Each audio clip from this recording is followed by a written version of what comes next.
नमस्ते दोस्तों, क्या आपने कभी सोचा है कि मानव इतिहास के सबसे घातक संघर्षों में से एक को क्या प्रेरित किया?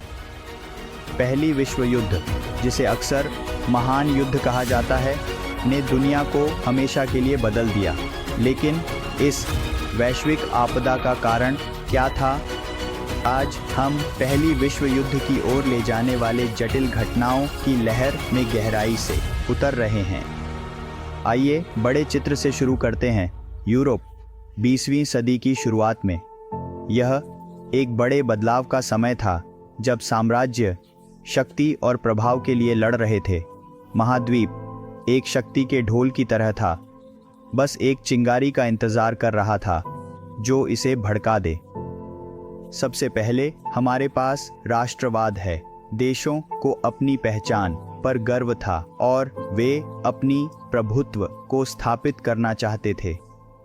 इससे बहुत तनाव पैदा हुआ, विशेष रूप से उन क्षेत्रों में जहां मिश्रित जातीय जनसंख्या थी। उदाहरण के लिए बाल्कन राष्ट्रवादी भावना का एक केंद्र थे। अब आइए साम्राज्यवादी दौड़ के बारे में बात करते हैं। यूरोपीय शक्तियां विशाल उपनिवेशी साम्राज्य बनाने की दौड़ में थीं। वे दुनिया भर में संसाधनों, भूमि और राजनीतिक प्रभाव की चाह रखती थीं। यह प्रतिस्पर्धा अक्सर संघर्ष और देशों के बीच कड़वाहट का कारण बनती थी। जर्मनी, एक अपेक्षाकृत नया देश, इस साम्राज्यवादी खेल से बाहर महसूस कर रहा था। उन्होंने अपने लिए सूरज में एक स्थान चाहा, जैसा कि कैसर विलियम टाई ने कहा। अब एक सैन्य कमान की ओर देशों ने अपनी सशस्त्र सेनाओं का निर्माण एक चिंताजनक गति से किया। यह एक सशस्त्र दौड़ की तरह था, जिसमें प्रत्येक राष्ट्र दूसरों को पीछे छोड़ने की कोशिश कर रहा था। जर्मनी और ब्रिटेन विशेष रूप से नौसैनिक विस्तार में प्रतिस्पर्धी थे। इस निर्माण ने एक डरावने माहौल का निर्माण किया। सभी को लगा कि उनके पड़ोसी युद्ध की तैयारी कर रहे हैं। आइए गठबंधन प्रणाली को न भूलें।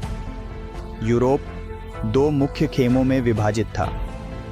एक तरफ हमारे पास जर्मनी, ऑस्ट्रो हंगरी और इटली जैसे त्रिकोणीय गठबंधन हैं। दूसरी तरफ फिर से त्रिकोणीय गठबंधन ब्रिटेन, फ्रांस और रूस हैं। गठबंधन संतुलन बनाए रखने और युद्ध को रोकने के लिए बनाए गए थे। विडंबना यह है कि उन्होंने इसके विपरीत परिणाम दिया। अब चलिए एक विशेष घटना पर ध्यान केंद्रित करते हैं। आर्चड्यूक फर्डिनेंड की हत्या 28 जून 1940 को हुई। ऑस्ट्रो हंगरी के सिंहासन का उत्तराधिकारी बोस्निया में गोली मारकर हत्या कर दिया गया। हत्यारा एक बोस्नियाई राष्ट्रवादी था जिसका नाम गैव्रिलो प्रिंसिप था। इस घटना को अक्सर पहली विश्व युद्ध के लिए निकटवर्ती ट्रिगर कहा जाता है। लेकिन यह हत्या वैश्विक संघर्ष का कारण कैसे बनी?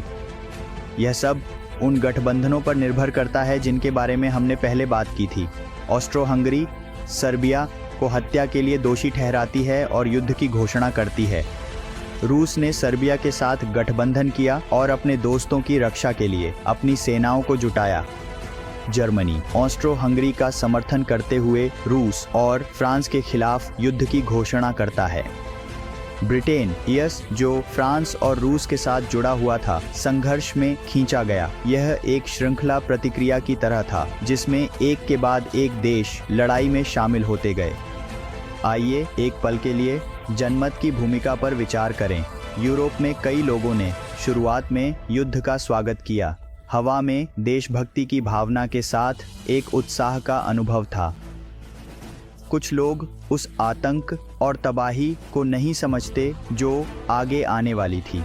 आर्थिक कारक भी युद्ध की शुरुआत में एक भूमिका निभाते हैं।